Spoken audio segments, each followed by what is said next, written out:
As a result of the short Cinderella alchemy video I shared recently, I received quite a few requests asking about other symbols in the Cinderella story. So here we are, taking a deep dive into the eternal fairy tale of energy transformation and awakening. The root word cinder means ash, fire, and is synonymous with embers and coal. Coal is carbon, 666. And cinna, as in incinerate, means to set ablaze, come alight. In the old versions of Cinderella, she was always found sitting by the fireplace and chimney, which are reminiscent of the Kundalini fire in the root chakra, and the chimney is the spine through which the energy rises. In Eastern translations, cinder is said to be synonymous with Kundi, as in Kundalini, and Sindhi, the force or god of heat, also known as Shakti, Agni, or Chumo, etc. And the root word Ella means to show, to present, or to relay. So with this in mind, Cinderella is a presentation or parable about the electric fire aspect of Kundalini, rooted in the Muladhara chakra, relative to Agni, to Prana, Shakti, and to the Holy Spirit. And Cinderella's co-star, Prince Charming, the Crown Prince, signifies the magnetic water aspect of Kundalini, rooted in the crown chakra, relative to Soma, to Aparna, to Shiva, and to the Christ oil. From the very beginning, Cinderella is drawn, attracted, or magnetized toward the crown prince and what he represents: higher consciousness, expansion, healing, and abundance even. And although Cinderella's divinity is trapped by the ego and the illusions that surround her, much like what happens in the body when our energy is suppressed by various deceptions that we buy into, she does have faith in goodness, or in true source love, for blessings and transformation, for the abundant source energy that is literally limitless. She has faith in that from the beginning. The lyrics to the famous song, "A Dream is a Wish Your Heart Makes," are very important, because faith issuing forth from the cardiac plexus, or the sacred heart, is a catalyst for the law of attraction, and equally for the inner alchemical processes of enlightenment, or the sacred secretion, the oxytocin secretions. Cinderella is nothing if not devoted in service and altruistic offerings. Her infinity with animals and nature conveys her connection to the earth and all of its beauty. And in this way, she's open to oneness and the truth of no separation. She treats everything and everyone with love and compassion, knowing that they too are a part of the whole, and therefore a part of her, or a reflection of her in this holographic universe. The frequency of truthful devotion, bhakti, centered in the heart, syncs the hemispheres of the brain and allows us to tap into infinite reservoirs of knowledge and attract teachers, guides, and signs into the outward experience of life. So the fairy godmother, associated with love and authenticity beaming from the heart chakra, is Cinderella's mystical guide, or perhaps her own inner voice, depending on which way you look at it. The fairy godmother gifts Cinderella with a wonderful dress, akin to the garments or raiments mentioned in the Bible book of Revelation that illustrate a gradual upgrade in DNA genes and a significant shift in her personal energy field.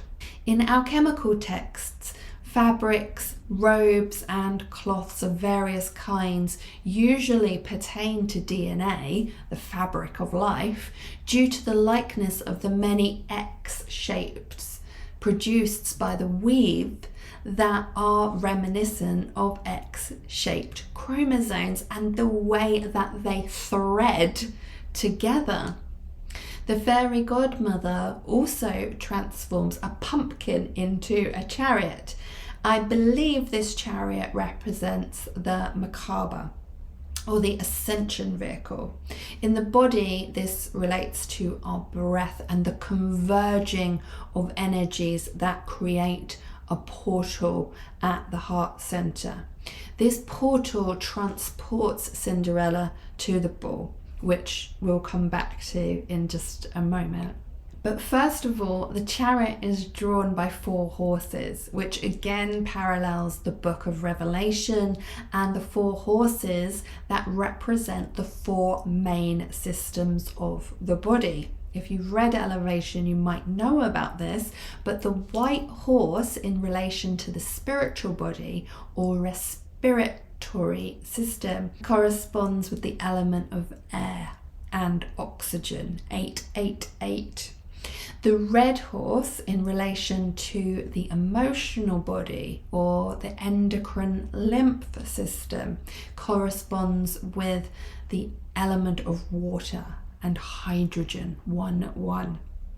The black horse in relation to the intellectual body and the nervous system corresponds with the element of fire or nitrogen, 777. And the pale horse in Revelation relates to the physical body or the skeletal system corresponding with the element of earth or carbon, which is 666 because it's 6 protons, 6 neutrons and 6 electrons. Along with phosphorus, which is known as the light of the body, oxygen, hydrogen, nitrogen and carbon are the elements that make up our DNA light codes, the fabric of being.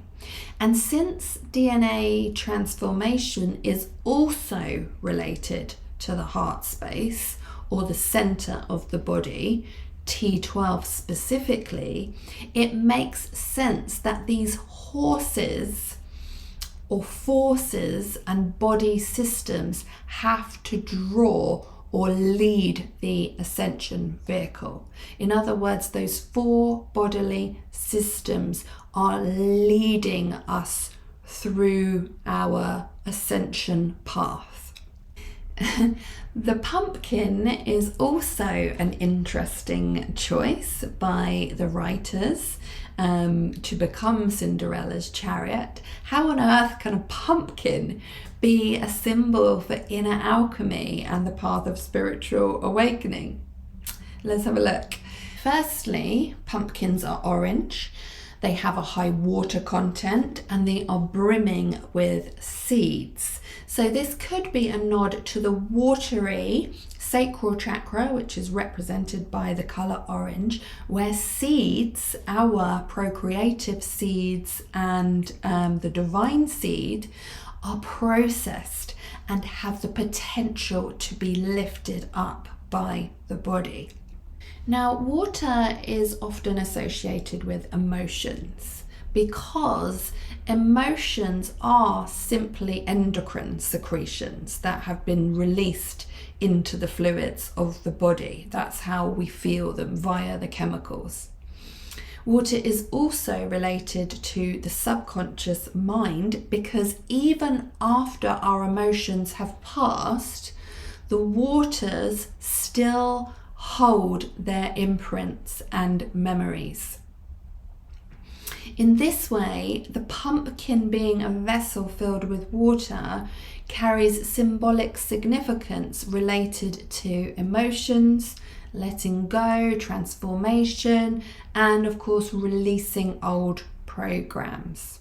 Also, pumpkins are rich in beta carotene, which is responsible for the red, orange and yellow pigments in many other fruits and veg also. So the illustration of the pumpkin transforming and changing colour parallels Cinderella's energy and consciousness rising from the lower chakras. Beta carotene is a precursor to vitamin A. Vitamin A is essential for vision and immune, so lymphatic function. And CSF or Christ oil is part of the lymph system. So we've got this pumpkin that's rich in beta carotene, which transforms to create vitamin A. And what really blows my mind is the fact that vitamin A is essential in the formation of an incredible protein called rhodopsin. And I'll tell you what rhodopsin does in a minute, but first I want to highlight the similarity between the name of this protein, rhodopsin, and the name of Cinderella in the ancient Egyptian version of this beloved tale, which is Rhodopis. A very strange coincidence indeed. And this coincidence, or God-incidence if you like, becomes even more interesting when looking at the role of rhodopsin, again from pumpkins, in the body.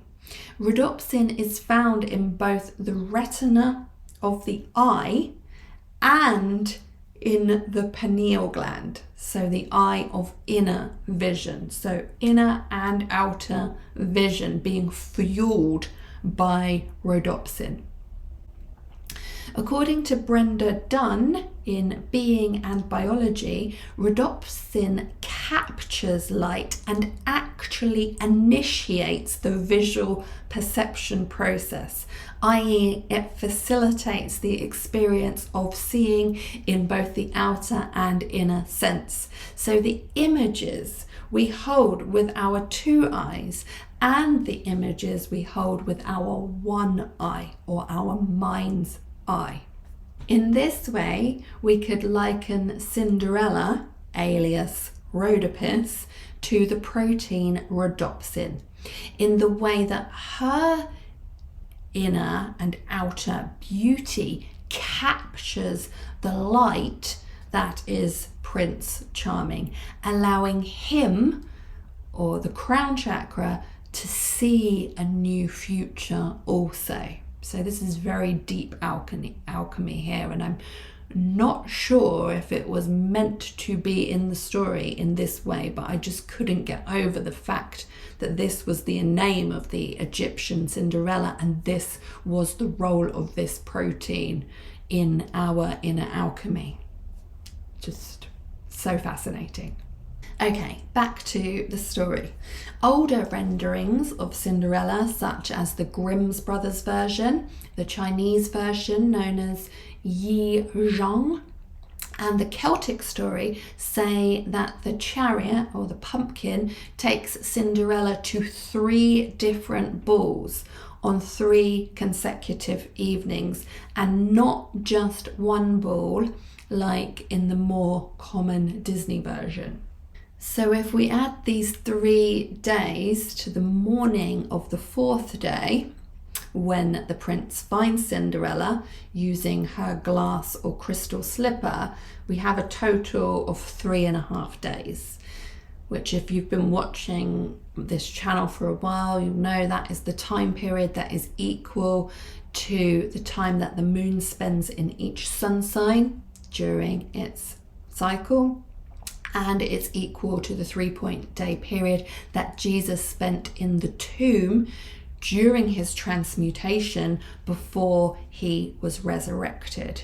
And this 3.5 days is, of course, the sacred secretion or super consciousness awakening practice time. During this 3.5 day time period, Cinderella moves up and down the ladder of consciousness, and this is seen with her running up and down the stairs where she loses her slipper after the last ball, and in the movie we have the mice carrying the key, which relates to the heart center as a catalyst of awakening. We see them running up and down the tower where her stepmother keeps her captive. We also see the peaks and troughs of consciousness happening in the story, where the clock of reality, or the biological clock in the inner alchemy relating to the pituitary glands, brings her back, or keeps bringing her in and out of her new consciousness, her higher consciousness, her new reality that's being imaged and manifested day by day as the new neurite pathways, or the rewiring happens, and old brain cells are awakened and new brain cells are born in the hippocampus. This analogy is true for all of us on this path. 1 minute we're riding the wave of bliss and divine awareness, and the next minute we're wiped out and back in the old illusions and entrapments of reality and ego and blah blah blah. So now we'll take a look at the castle where Prince Charming lives and where all of the royal balls are held. It's set at the highest point in the kingdom. This high point again signifies the crown chakra, which is known in Kundalini yoga and in Sikh Dharma as the 10th gate. And what's interesting about the 10th gate is that in these philosophies it's actually known as the castle of the beloved. The castle of the beloved is considered the meeting point between individual consciousness and universal consciousness, and represents the integration of all the aspects of self, which is akin to the alchemical wedding, and indeed the wedding of Cinderella and her prince. At this gate, she is fully transformed from confined or restricted consciousness into unity, abundance consciousness, bountiful Eden consciousness. And so she becomes the queen of an entire kingdom. That is all about knowing how connected to the infinite source of love light that you truly are, because infinity, I'm sure you've heard me say this before, divided by 9 billion people, which is the approximate population of Earth, is still infinity. So each person is as abundant as the next. You've got to know it, you've got to feel it, you've got to act from that faith. During the course of the 3 nights, Cinderella is said to have worn 3 different coloured dresses, and this was a hard one because the colours of the dresses vary from source to source. So we'll look at the most popular renderings. So Cinderella's first ball gown is described as golden or yellow. This could be a nod to the chemicalization known as transmuting lead, carbon 666, into gold. The second dress is mostly depicted as silver or white, a colour relating to purity and innocence, qualities that captivate the prince or that trigger secretions of soma, Christ oil, in the body. And the third dress is sometimes portrayed as blue. So alchemically, this could correspond with the blueness of nitric oxide or Kundalini as the pineal and pituitary glands harmonize and secrete the biochemicals of enlightenment, because nitric oxide is indeed one of the catalysts or the simultaneous happenings that goes with that pinnacle of the sacred secretion. One very important symbol to explore before we close is Cinderella's infamous glass slippers. And yes, I know that there's a discrepancy whether the translation meant glass or fur, but in my own research, I'm very happy and very confident that the true rendering is glass or crystal. Now, shoes are often seen to signify the soul of the body in correlation with the soul of the foot. If this is the case, then the crystal or glass slipper that falls from her foot on the third night would be a reference to the purified crystal or crystal clear state of her soul, her watery soul, by this point in the narrative. And yes, this pertains to our own inner waters or vital fluids as we venture along the spiritual path to clarity and expanded consciousness. Interestingly, the Grimm's Brothers version has Cinderella wearing red slippers prior to the final ball, which could signify blood before it's filtered into clear CSF or Christ oil. One of the last alchemical points to note about glass or crystal is that it's made from the periodic element called potassium, formerly known as calcium. If you saw this previous video about the alchemy in Wreck-It Ralph, you know that potassium is a foaming agent in the body. In the Inner Alchemy or the sacred secretion, it helps to raise and multiply CSF or Christ oil up through the Sushumna Nadi. It's one of the biochemicals or elements that gives that multiplying effect. Potassium is the well-being mineral. It's involved with dozens of bodily functions, including pituitary secretions, brain performance, cell function, and the alkalinizing of blood. And again, potassium compounds also stimulate the lymphatic, water or CSF system, which is our lens between the inner and outer worlds. As explained in Elevation, the divine power of the human body, potassium is one of the big three. Without the big three, life as we know it would not be possible.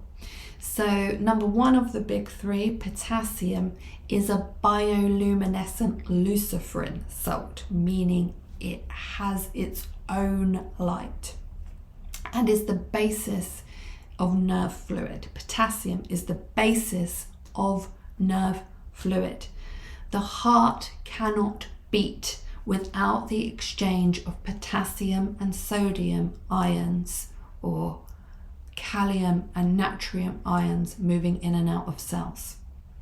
The second of the big three is phosphorus, aka Lucifer, which is an essential component of DNA, RNA, and ATP composition. ATP, adenosine triphosphate, is the universal biochemical energy source. And the third of the big three, nitrogen, represented by the fiery shape of the letter Shin, makes up approximately 77% or 78% of the air that we breathe for life, and is essential in the body for the formation of minerals, cell salts. So back to the story now. It really is Cinderella's crystal clear soul or slipper that seals the deal, exposing her true identity, her I amness, and creating her happily ever after, which is parallel to bliss or Eden consciousness, also known as Nirbi Kalpa, which means immortal bliss, ever after happiness. I literally watched Disney's Cinderella a million times growing up and had audio cassettes of the German version that I loved as well. So writing this video has been a really exciting process, and I hope that you all enjoyed it. Thank you very much for watching. As always, the links to my books, courses and other resources are in the description box below this video. May divine love manifest itself in you all, always and in all ways. Namaste.